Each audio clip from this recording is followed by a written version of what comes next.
ក៏ដោយសួស្តីអ្នកទាំងអស់គ្នាមកជួបជាមួយអ្នកមានម្ដងទៀតហើយបើសិនជាអ្នកគ្នាណាឆ្លាញ់ការសម្រាយរឿងរបស់មិនកុំភ្លេចជួយប៉ាមិនឆាមានម្នាក់មួយផងណាអញ្ចឹងកុំឲ្យខាតពេលអ្នកគ្នាយូរយើងចូលទៅដល់សាច់រឿងយើងបដ ாய் ទៅតាលីយ៉ាក៏អាចនឹងរៀបការក្នុងពេលឆាប់ៗនេះដែរទោះបីជានាងជាកូនឥតខាន់ស្លាក៏ដោយក៏នាងនៅតែជាព្រះរាជបុត្រីនៅក្នុងបញ្ជីរាជវង្សដែរគ្មានផ្លូវណាដែលការចូលស្ដីដណ្ដឹងអាចប្រព្រឹត្តទៅដោយស្ងាត់ៗបែបនេះទេពេលវេលានៃការផ្សំផ្គុំនេះគឺពិតជាត្រូវចង្វាក់ល្អណាស់តែម្ដាយរបស់ទូស្រីក៏បាននិយាយថាពាក្យស្ដីដណ្ដឹងទៅតែម្ដងប៉ុណ្ណោះដូច្នេះមិនទាន់មានការភ្ជាប់ពាក្យជាផ្លូវការនៅឡើយទេតែព្រះមហាក្សត្រនិងខ្ញុំកំពុងតែពិចារណាលើរឿងនេះដោយការពេញចិត្តយ៉ាងខ្លាំងជាមួយនឹងពិធីអបអរសាទរមួយហើយមួយទៀតនៅក្នុងរាជវាំងវាពិតជាព័ត៌មានដ៏អស្ចារ្យណាស់ហើយទូប្រុសក៏បានសួរថាតើខ្ញុំអាចសួរបានទេតើបរិសុទ្ធដែលមានសំណាងម្នាក់នោះជានរណាដែររបស់ទូស្រីក៏បាននិយាមរួចនាងក៏បាននិយាយថាខ្ញុំប្រកាសថាលោកធ្លាប់បានឮពីគាត់ហើយគឺលោក Warden Seran អ្នកនាងគ្រាន់តែឮអញ្ចឹងភ្លាមមានជាការភ្ញាក់ផ្អើលជាខ្លាំងវាមានរយៈពេលមួយអន្លាយហើយចាប់តាំងពីពិធីពេញវ័យរបស់នាងដល់ពេលដែលនាងត្រូវរៀបការហើយខ្ញុំគិតថានេះគឺជាការផ្សំគុំដែលសមរម្យមួយហើយតែអៃឡាក៏បានគិតក្នុងចិត្តថាមិនអាចទេគេត្រូវបានគេស្គាល់ថាជាអ្នកតាមដានម្នាក់ក្នុងចំណោមអ្នកតាមដានរបស់នាងតាំងពីពេលដែលនាងនៅជាមួយនឹងលោកស្រីថារ៉េនជាមនុស្សដែលធ្លាប់ជាស្នេហ៍របស់លោកស្រីថារ៉េនយូរបំផុតនាងកំពុងតែឲ្យកូនស្រីរបស់ខ្លួនទៅរៀបការជាមួយនឹងស្នេហ៍របស់ខ្លួនហ្នឹងគិតទៅគេពិតជាបានជូនដំណើរនាងនៅក្នុងពិធីលៀងសភ័ណ្ឌមែនហាមិនធ្វើមុខកម្ៅអញ្ចឹងពងប្រច័ណ្ឌមែនឥឡូវនេះអ្វីៗត្រូវបានសម្រេចហើយចូលបញ្ញាប់រៀបចំសម្រាប់ការធ្វើដំណើររបស់នាងទៅទូបង្គំយល់ហើយតើលោកពិតជានឹងនាំតាលីយ៉ាទៅជាមួយនឹងលោកបែបនេះមែនទេសេនាវាប្រកាសជាកំពុងតែរៀបចំផែនការអ្វីមួយហើយការរៀបការនេះច្បាស់ជាគ្រាន់តែជាលេសដ៏ល្អមួយប៉ុណ្ណោះទូប្រុសក៏បាននិយាយថាខ្ញុំក៏គិតអញ្ចឹងដែរស្អីតើលោកមានអីនិយាយតែប៉ុណ្្នឹងទេឬ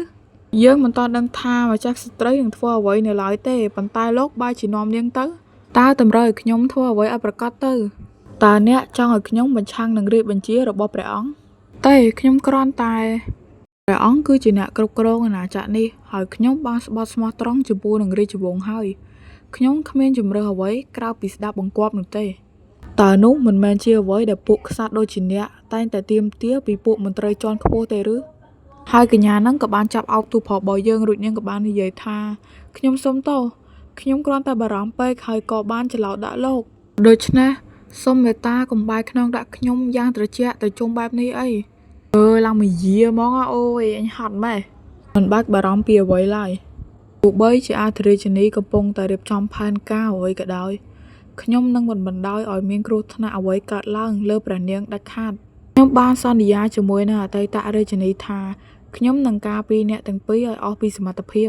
បុរសម្នាក់នេះគេបានធ្វើឲ្យចិត្តមនុស្សរង្គោះរង្គើបានយ៉ាងងាយ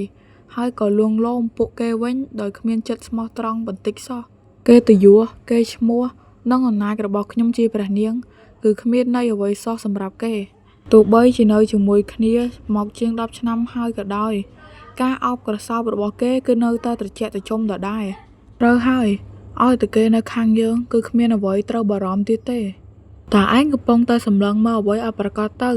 ដោយកសែភ្នែកទទេស្អាតហាក់ដូចជាចិត្តឯងតែអណ្ដែតអណ្ដូងនៅក្នុងកន្លែងណាមួយយ៉ាងឆ្ងាយខ្ញុំបានបាត់បង់អាវុធសម្ងាត់របស់ខ្ញុំហើយបងប្រុសអាភិជនរបស់ខ្ញុំប្រហែលជាបានឲ្យបូជាចាព្យាបាលស្នាមរបួសតូចតាចនោះរបស់គាត់ភ្លាមហើយខ្ញុំចង់ប្រើវាលើអៃឡាជាងចំទៅលើភ្នែកទាំងនោះដែលធ្លាប់សម្លឹងទៅបាខាសដៅចិត្តណាស់មើលមិនឃើញបាខាសនៅឯណាឡើយប្រហែលជាខ្ញុំគួរតែត្រឡប់ទៅវិញហើយទូស្រីក៏បាននិយាយថាចូលមកយើងក៏បានឃើញអ្នកដែលចូលមកនឹងគឺជាអាស្រោរបស់យើងតើឯងមកធ្វើអ្វីនៅទីនេះអាស្រោក៏បាននិយាយថាខ្ញុំបានលួចចេញពីប្រាសាទមកជួបបងស្រីយើងមានឪពុកម្ដាយតែមួយប៉ុន្តែជីវិតរបស់យើងខុសគ្នាមេឃនឹងដីខ្ញុំគឺជាឈាមដំណក់នៃទំនាក់ទំនងដ៏ស្មុគគ្រោកចំណែកឯគេគឺជាបុត្រាស្ដេចស្របច្បាប់របស់អធិរាជនិងអធិរាជនីនេះគឺជាលើកទី1ហើយដែលខ្ញុំបានឃើញគេចិត្តយ៉ាងនេះចាប់តាំងពីពិធីជ្រមុជទឹករបស់គេមកម្ដាយមិនដែលបណ្ដោយឲ្យខ្ញុំទៅចិត្តគេឡើយដោយសារតែបារម្ភពីអ្វីដែលខ្ញុំអាចនឹងធ្វើ តើឯងមកដល់ទីនេះម្នាក់ឯងមែនទេបើសិនបើអ្នកម្ដាយដឹងខ្ញុំមិនបានមកម្នាក់ឯងទេបើរិនមកជាមួយខ្ញុំដែរហើយទូសីក៏បាននិយាយថាចុះតើហេតុអ្វីបានជាឯងមកជួបបងអាស្រសក៏បាននិយាយថាខ្ញុំឮថាបងស្រីត្រូវចេញដំណើរទៅផ្លូវឆ្ងាយឆាប់ៗនេះដូច្នេះទូស្រីក៏បាននិយាយថាខ្ញុំត្រូវចេញធ្វើដំណើរទៅផ្លូវឆ្ងាយត្រសក៏បាននិយាយថាអ្នកម្ដាយបានប្រាប់ថាលើកនេះបងស្រីនឹងត្រូវចូលរួមក្នុងដំណើរធម្មយាត្រាហើយខលឺចឹងភ្លាមមានជាការសើចយកតែម្ដងទូស្រីក៏បាននិយាយថាហើយតើអ្នកម្ដាយបាននិយាយអ្វីផ្សេងទៀតទេហើយអស្រសក៏បាននិយាយថាអ្នកម្ដាយបានប្រាប់ថាបងស្រីអាចនឹងរៀបការក្នុងពេលឆាប់ៗនេះបរិសម្នាក់នោះឈ្មោះលោកកោនសេរៀនបានផ្ញើស្ដីដណ្ដឹងមកហើយពូម្នាក់ហ្នឹងក៏បានមកឈរគៀនអស្រសយើងហើយធ្វើទូស័យយើងមានជាការមុខកញ្ញើជាខ្លាំងដល់កើតអីទេរួចទូស័យក៏បាននិយាយថាចុះតើឯងមកទីនេះដើម្បីអបអរសាទរបងមែនទេដើម្បីនិយាយលាដោយរីករាយនៅពេលដែលបងស្រីដែលគួរឲ្យធុញទ្រាន់របស់ឯងចាក់ចេញពីវាំងទីបំផុតមែនទេប៉ុន្តែពួកយើងជាបងប្អូននឹងគ្នាពួកយើងមានម្ដាយតែមួយជាមួយគ្នាតែបើបងរៀបការជួបបងគឺកាន់តែពិបាកជាងពេលឥឡូវនេះទៅទៀតខ្ញុំចង់និយាយជាមួយបងមុនពេលរឿងនោះកើតឡើងខ្ញុំតែងតែចង់ឲ្យពួកយើងស្និទ្ធស្នាលនឹងគ្នាដូចជាបងស្រីនិងបងប្រុសរបស់ពួកគេនោះហើយជាមូលហេតុដែលខ្ញុំមកជួបបងទូស្រីក៏បាននិយាយដែរហើយទូស្រីក៏បានគឺក្នុងចិត្តថាព្រះចាស់អធិរាជព្រះរាជិនីនិងព្រះរាជបុត្រាតូចដ៏គួរឲ្យស្រឡាញ់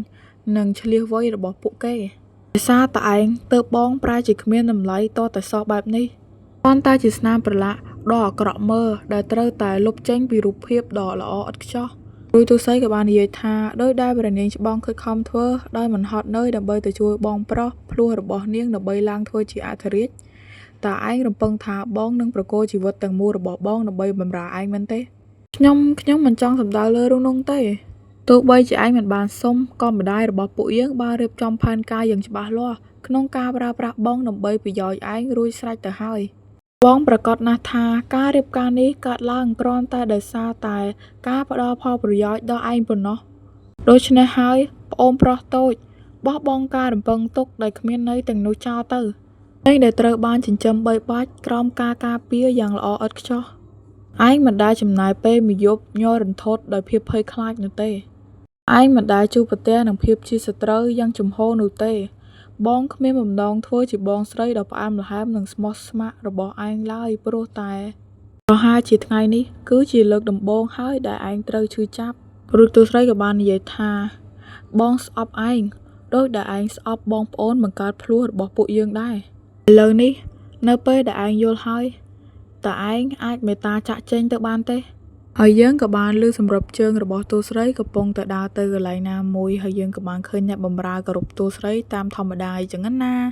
ហើយទូស្រីរបស់យើងក៏បានមកដល់កន្លែងចម្លែកមួយដែលមានផ្លូវសម្ងាត់ផ្លូវអីចឹងណាហើយកន្លែងហ្នឹងគឺពិតជាចម្លែកខ្លាំងតែមានកន្លែងពិសោធន៍មានកន្លែងអីយើងក៏បានឃើញនារីម្នាក់នៅហ្នឹងរួចទូស្រីក៏បាននិយាយជាមួយនឹងនារីម្នាក់ហ្នឹងថាអាស្រស់ទៅតែមកជួបខ្ញុំមកបាយមិញនេះអ្នកម្ដាយកាពេចម្នាក់ហ្នឹងគឺជាម៉ាក់របស់ទូស្រីសោះអូខេណាតើអ្នកគ្នារឿងរបស់យើងក៏បានមកដល់ទីបញ្ចប់ហើយបាយបាយជុំមាត់ជួបគ្នានៅពេលក្រោយបាយបាយ